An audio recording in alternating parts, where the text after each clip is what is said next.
Masu sauraro barka da warhaka, barkanmu da sake kasancewa da ku a wannan lokaci. Za mu kawo muku labarai ne daga jamhuriyar ta Nijar, a yayin da za ku ji cewa ƙungiyar jami'ar hukumar hana fasaƙauri ta duniya wato DAWAN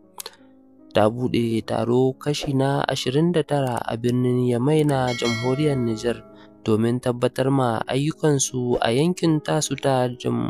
nahiyar yamma da kuma Afirka ta tsakiya.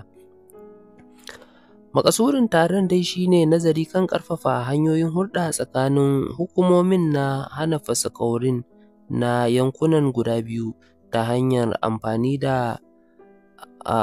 hanyoyi na sadarwa na zamani musamman na intanet da kuma haɗa ƙarfi da ƙarfe wajen tunkarar ƙalubalen da suke fuskanta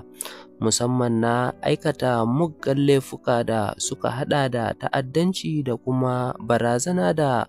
ƙoƙarin dakushe wato ganin sun bunƙasa tattalin arzikin ƙasashen nasu. Jami'an hukumar na hana fasaƙaurin da ƙwararru masu wanda suke amfani da hanyoyin zirga-zirga ta al'umma da kuma dukiyoyinsu na ƙasa da ƙasa da kuma shugabannin ƙasa da ƙasa da kuma 'yan kasuwa ne suke halartar wato wannan taro. Masu sauraro, kanun labaran kenan kuka saurara, sai ku gyara zama tsaf domin jin wato cikakkun labaran. Amma kafin nan muna roƙonku idan wannan shine farkon zuwanka a wannan tasha da ka daure ka danna mana subscribe sannan ka danna ƙararrawar sanarwa domin sanar da kai da zarar mun ɗora sabon shiri a wannan tasha. Yanzu dai ga labaran kashi-kashi kuma daki-daki. Jami'an hukumar kwastam na ƙasa da ƙasa da shugabannin 'yan kasuwa masu fitar da kaya kimanin 100 ne na Afirka na yamma da na tsakiya suka halarci wannan taro na Yamai da hukumar kwastam ta duniya ta shirya domin kula da yadda ayyukan kwastam ke gudana a wannan yankuna guda biyu na Afirka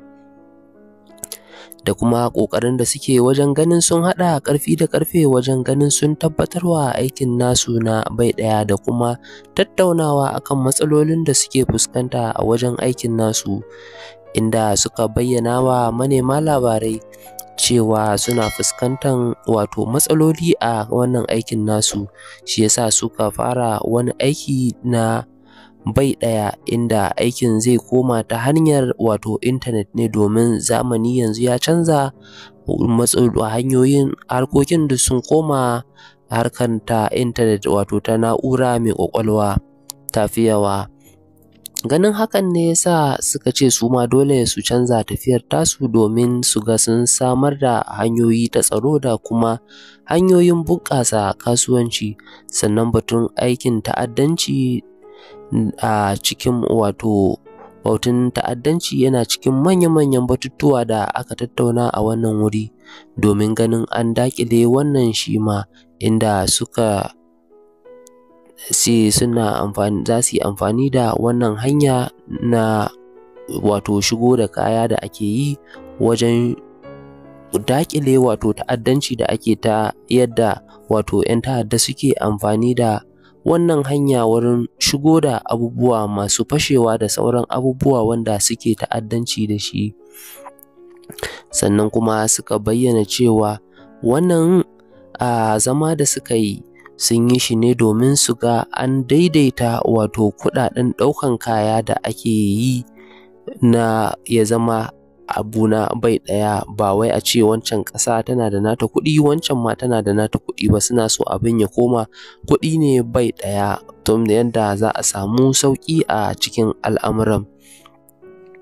ta inda suka ce wato wannan harka tana buƙatan wato nazari sosai ta yanda sai an zauna an tattauna sosai kowa a ji matsalolinsu da matsalolin 'yan kasuwan da su matsalolin 'yan kwastam ɗin da kuma su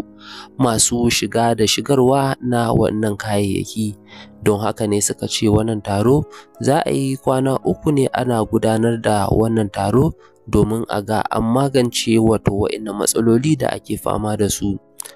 Muna roƙon Allah subhanahu wata'ala ya sa a yi wannan taro lafiya kuma a tashi lafiya.